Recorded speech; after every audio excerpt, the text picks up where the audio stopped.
The desert wind howled across the desolate expanse of Fort Rucker, a forgotten military outpost in the heart of Arizona's sun-scorched Badlands. Dust swirled in lazy spirals, settling on the rusted gates of an old hangar, its faded grey walls blending into the endless beige horizon. The air carried the faint hum of a distant generator, a heartbeat in the stillness. In this nowhere place, where time seemed to limp, lived a woman named Claire Mason. To the world, she was just a mechanic, her hands stained with grease, her coveralls frayed at the edges. But the world didn't know her. Not really. Claire moved through life like a shadow, her presence barely noticed by the soldiers and officers who passed through Fort Rucker. They saw a quiet woman in her early 30s, her dark hair pulled back in a messy bun, her hazel eyes sharp but guarded. She fixed their jeeps, patched their radios, and kept the base's ancient equipment wheezing along. To them, she was invisible, a nobody in a place that thrived on rank and bravado. But Claire carried a secret, buried deep beneath her unassuming exterior. Once, she had been one of the best snipers the U.S. Army had ever trained. A ghost with a rifle, her name whispered in awe during classified briefings. That was before she walked away, before she swore never to pull a trigger again. Her past clung to her like the desert dust, impossible to shake. Every night, as she lay in her small bunk in the mechanics' quarters, the memories came unbidden. Her father's voice, rough but warm, teaching her to shoot in the Montana woods. "Steady your breath, Claire. The world stops when you aim." Her first mission in Kandahar, the weight of her M24 rifle against her shoulder, the crack of a shot that saved a squad. And then the mission that broke her, an ambush, a betrayal, and the loss of her brother, Ethan, the only family she had left. She had promised him, as he bled out in her arms, that she'd never let the system chew up another soul. That promise had driven her to Fort Rucker, to a life of obscurity. But promises, like secrets, have a way of unraveling. The morning it all changed was heavy with the threat of a storm. The sky churned grey, and the air smelled of ozone and diesel. Claire was in the hangar, her hands buried in the guts of a broken Humvee, when the klaxon blared. Its wail cut through the bass like a knife, sharp and urgent. Soldiers scrambled outside, their boots kicking up clouds of dust. Claire wiped her hands on a rag, her heart quickening despite herself. She stepped to the hangar's open door, squinting into the chaos. A Black Hawk helicopter was landing, its rotors slicing the air with a deafening thrum. Officers shouted orders, their voices drowned by the roar. Something was wrong, very wrong. She caught snippets of conversation as she edged closer to the command post. Hostage situation, Camp McGregor, civilian contractors. The name McGregor hit her like a punch. It was a training facility 200 miles north, a sprawling complex where private military contractors tested experimental drones. Claire had been there once, years ago, during her sniper days. It was a place of secrets, guarded by men who answered to no one but money. "Claire!" The voice snapped her back. It was Lieutenant Harris, a wiry man with a permanent scowl, striding toward her. "Get that Humvee running. Now, we're mobilizing." She nodded, her face a mask of compliance, but her mind was racing. Hostages. McGregor. The pieces didn't fit. Why would a low-priority base like Fort Rucker be called to a crisis at a contractor-run facility? She returned to the hangar, her hands moving on autopilot as she tightened bolts and checked fuel lines. But her ears stayed sharp, catching the radio chatter filtering through the open window. Intel suggests an inside job. Contractors refusing Pentagon oversight. Drones armed with live payloads. Claire froze, a wrench slipping from her hand. Live payloads?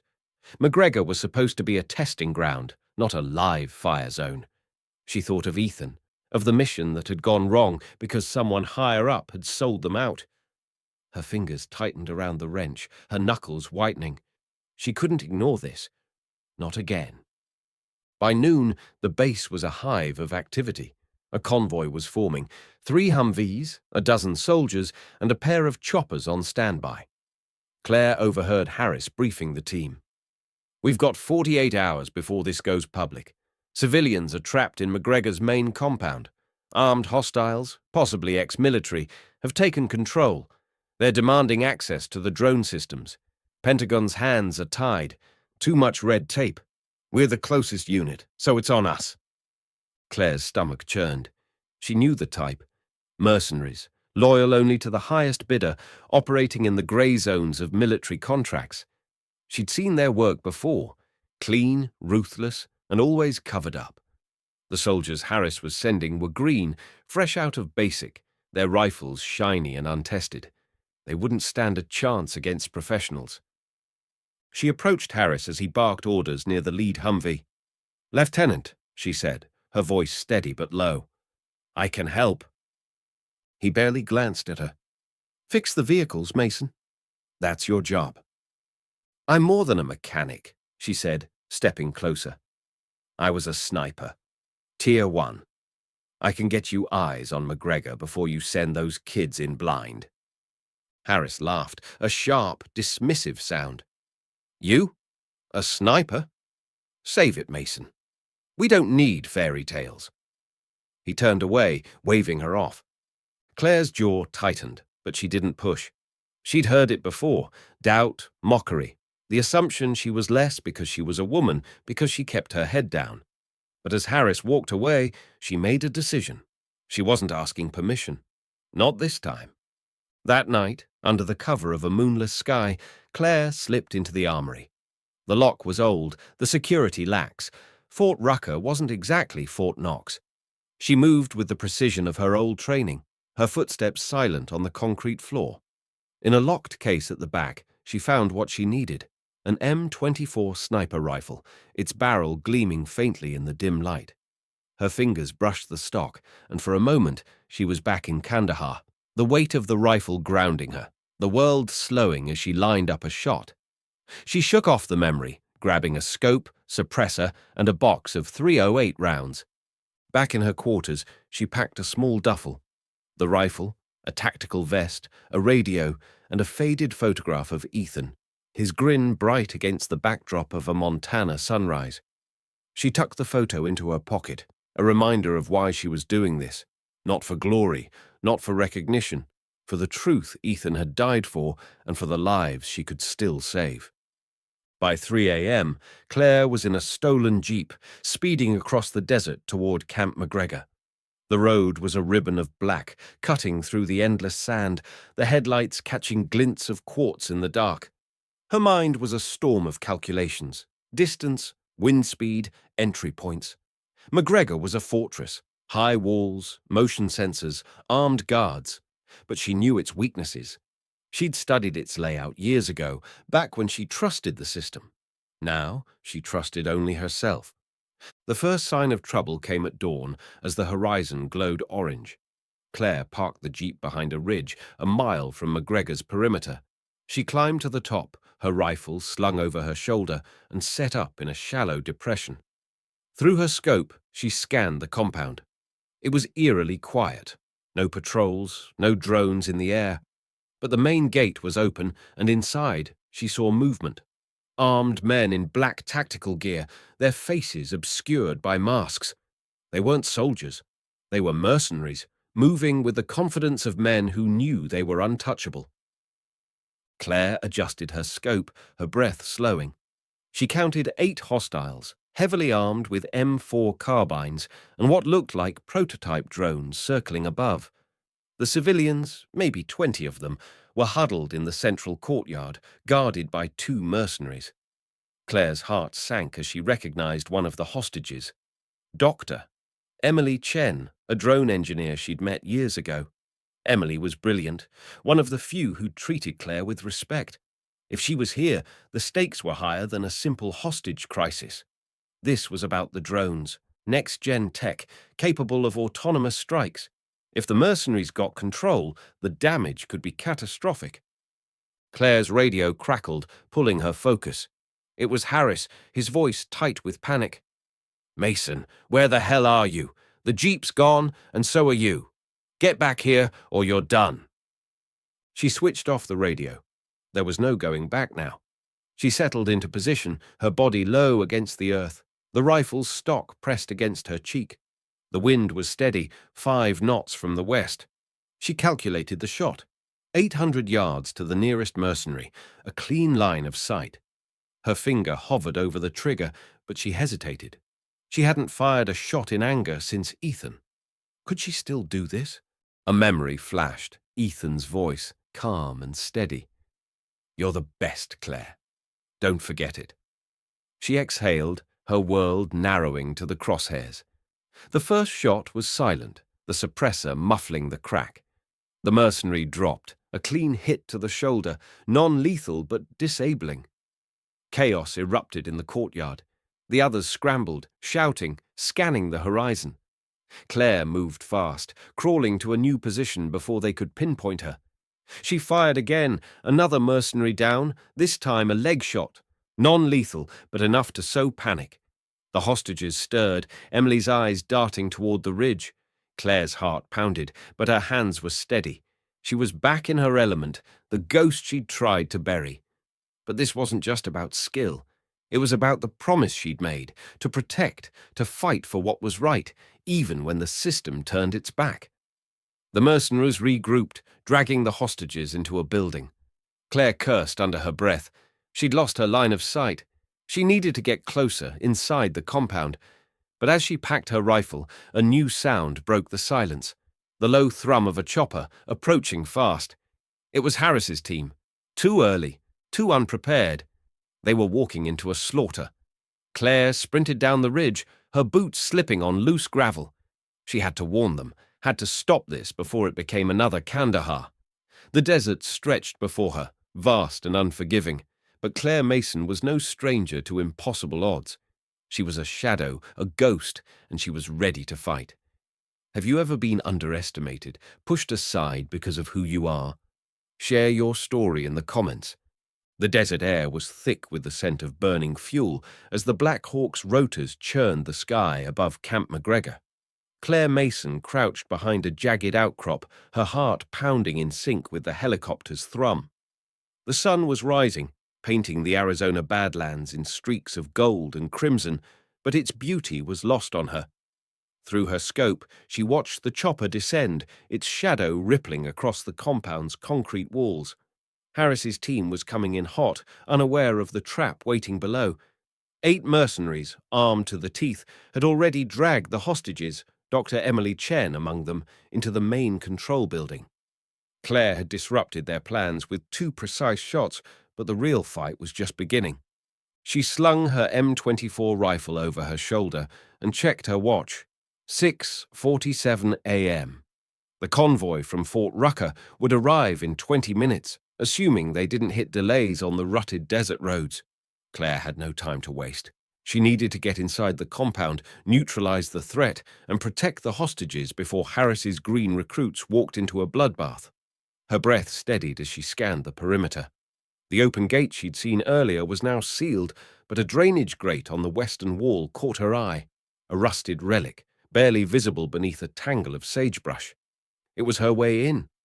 Claire moved like a spectre, low and silent, her boots barely disturbing the sand. The memory of Kandahar flickered in her mind. The ambush, the betrayal, Ethan's blood on her hands. She pushed it down, focusing on the present. The grate was loose, its bolts corroded by years of neglect. She pried it open with a knife, the metal groaning softly, and slipped into the narrow tunnel. The air inside was damp, reeking of mildew and rust. Her tactical vest scraped against the concrete walls as she crawled, her rifle strapped tightly to her back. Every sound echoed, her breath, the drip of water, the distant hum of the compound's generators. The tunnel opened into a maintenance room, cluttered with pipes and crates. Claire paused, listening. Voices filtered through the walls, clipped and professional. Mercenaries. She crept to the door, cracking it open to reveal a hallway lined with flickering fluorescent lights. A map of the compound flashed in her mind, a relic of her old training. The control building was 200 yards east, past the armory and a guard post. She'd need to move fast and quiet. As she stepped into the hallway, a shadow moved ahead. A mercenary, his back to her, checking a tablet. Claire's hand went to her knife, but she hesitated. Non-lethal, she reminded herself. She couldn't afford to escalate this into a firefight, not with hostages nearby. She waited until he turned a corner, then slipped past, her boots silent on the tiled floor. The air grew heavier as she neared the control building, the hum of electronics mixing with the faint crackle of radios. She reached a steel door marked Command Center. Through a small window, she saw the hostages. 20 civilians, bound and kneeling in the center of the room. Emily Chen was among them, her face bruised but defiant, her eyes scanning for an escape. 4 mercenaries stood guard, their rifles trained on the group. A 5th man, taller and older, paced near a bank of monitors displaying drone feeds. Claire's stomach twisted. Those weren't test drones. They were armed, their payloads glinting under the compound's floodlights. This wasn't a hostage crisis. It was a heist. The mercenaries wanted the drones, and they were willing to kill to get them. Claire's radio buzzed faintly, still tucked in her vest. She risked a glance, keeping low. Harris's voice hissed through static. "Mason, if you're out there, you're AWOL. But we're 5 minutes out. Give me something. Anything." She ignored him, her mind racing. 5 minutes. She had to act now. She scanned the room for an entry point. A ventilation shaft ran along the ceiling, accessible from a maintenance panel above her. It was tight, but she'd fit. She climbed a stack of crates, her movements fluid despite the weight of her gear, and pried open the panel. The shaft was narrow, its metal walls cold against her skin. She crawled forward, the rifle scraping softly, until she reached a grate overlooking the command center. Below, the tall mercenary was speaking, his voice calm but commanding. "Unlock the drone protocols, Dr. Chen," he said, stopping in front of Emily. "Or we start with the others." He gestured to a young man, barely 20, trembling on his knees. Emily's jaw tightened, but she said nothing. Claire's grip on her rifle tightened. She recognized the mercenary's type. Ex-special forces, probably blacklisted for war crimes, now running ops for the highest bidder. His name didn't matter. His arrogance did. Claire lined up her shot through the grate, her scope trained on his shoulder.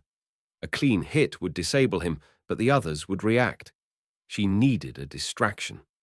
Her eyes darted to the monitors, where a drone hovered on the tarmac outside. If she could trigger it remotely, it might draw the mercenaries out. She reached for her radio, switching to an open frequency she'd used in her sniper days to hack drone signals. It was a long shot, but she typed a quick override code, praying the system hadn't changed. The drone's rotors whined to life, its lights flashing red. The mercenaries snapped to attention, 2 rushing to the door. "Perimeter breach!" one shouted. The tall man cursed, barking orders. Claire seized the moment. Her shot was silent, the suppressed round piercing the leader's shoulder. He staggered, blood blooming on his tactical vest, and the room erupted in chaos. Claire kicked out the grate, dropping to the floor with her rifle raised. "Drop your weapons," she shouted, her voice cutting through the panic. The remaining 2 mercenaries hesitated, their rifles wavering. Claire's scope was already on the closest one, her finger steady on the trigger. "Now!" One complied, tossing his rifle. The other lunged for a hostage. Claire fired, a clean shot to his knee, and he crumpled with a scream. She moved fast, cutting Emily's bonds with her knife. "Get them to the back wall," she whispered. Emily nodded, ushering the hostages as Claire covered them, her rifle trained on the mercenaries. The leader, clutching his shoulder, sneered. "You're out of your depth, girl. You have no idea who you're messing with." Claire's eyes narrowed. "I know enough." She zip-tied his wrists, her movements precise. The hostages were huddled now, safe for the moment, but the danger was far from over. The chopper's roar was louder, Harris's team landing outside. Claire glanced at Emily. "The drones! What do they want?" Emily's voice was low, urgent. "They're after the AI protocols. These drones can strike autonomously, no human input. If they get the codes, they can sell them to anyone. Rogue states, cartels, you name it." Claire's blood ran cold. Ethan had died because of men like these, profiting off chaos. She wouldn't let it happen again. Can you lock them out? Emily nodded. If I get to the main terminal, I can fry the system. But we need time. Time they didn't have. The radio crackled again. Mason, this is Harris. We're at the gate. Sit rep now. Claire grabbed the radio. Hostages secure, 4 hostiles down. Drones are the target. Hold the perimeter. Don't engage yet. Harris's voice was incredulous. You're in there. How? Later, Claire snapped, cutting him off. She turned to Emily. Get to the terminal. I'll cover you. Emily darted to the monitors, her fingers flying over the keyboard. Claire took position by the door, her rifle ready. The 2 remaining mercenaries outside were regrouping, their radios buzzing with chatter. Claire peeked through a window, spotting them near the tarmac, setting up a defensive line. The drones were still active, their cameras scanning the compound. If they went live, the hostages were as good as dead. Claire's mind raced back to her training, to her father's lessons in the Montana woods. Control the battlefield, Claire. Make them react to you. She grabbed a smoke grenade from her vest, pulled the pin, and tossed it through the door. Grey haze billowed, obscuring the tarmac. The mercenaries coughed, their silhouettes scrambling in the fog. Claire fired 2 shots, each hitting a leg, dropping them. Non-lethal, but effective. Emily's voice cut through the chaos. Almost there. 30 seconds. Claire's scope stayed trained on the door. The chopper's rotors were deafening now, Harris's team breaching the gate. She heard shouts, boots on gravel, the crack of gunfire. The mercenaries were fighting back, pinning the soldiers down. Claire cursed. She needed to end this before it became a massacre. She sprinted to a side exit, climbing a ladder to the roof. The desert stretched endlessly below, the sun now a blazing orb. From here, she had a clear view of the tarmac. 2 drones, still active, and 3 more mercenaries taking cover behind crates. Harris's team was pinned near the gate, outgunned and outmaneuvered. Claire settled into position, her rifle steady. The wind was stronger now, 10 knots, kicking up sand. She adjusted her scope, her breath slowing to a rhythm only a sniper could know. The first shot took out a mercenary's rifle, shattering it in his hands. The second hit a drone's control unit, sending it spiraling to the ground. The third was a warning shot, kicking up dirt near the last mercenary's feet. He froze, then dropped his weapon, hands raised. Claire's radio buzzed. Mason, what the hell was that? Harris's voice was a mix of awe and frustration. Clearing your path, she said, her voice calm. Get in here, now! Emily's shout came from below. Done! The drones are offline! Claire exhaled, her shoulders easing for the first time in hours. She descended, rejoining Emily in the command center. The hostages were shaken but alive, their eyes wide with gratitude. Emily gripped Claire's arm. You saved us. Claire shook her head. Not yet. She turned to the hostages. Stay here until Harris's team secures the building. As she stepped outside, the desert sun hit her like a wave. Harris's team stormed the compound, their rifles raised, but the fight was over. The remaining mercenaries were zip-tied, their leader glaring at Claire as he was led away. Harris approached, his scowl replaced by something else. Respect, maybe, or disbelief. You were a sniper, he said, not a question. Claire met his gaze. I was a lot of things. He nodded, a rare gesture. We found files in the system, evidence of a cover-up, contractors selling drone tech to hostile buyers. You stopped a disaster, Mason. She didn't respond. The weight of Ethan's photo in her pocket was enough. She'd kept her promise, not for glory, but for the truth. As the soldiers secured the compound, a young private saluted her, his eyes bright with admiration. Claire returned a nod, then turned away, her silhouette blending into the desert haze. Have you ever fought for something bigger than yourself, even when no one believed in you? Share your story in the comments. Claire's battle ended in silence, but her legacy speaks loud. If you believe in quiet heroes, share this story. She didn't come for fame.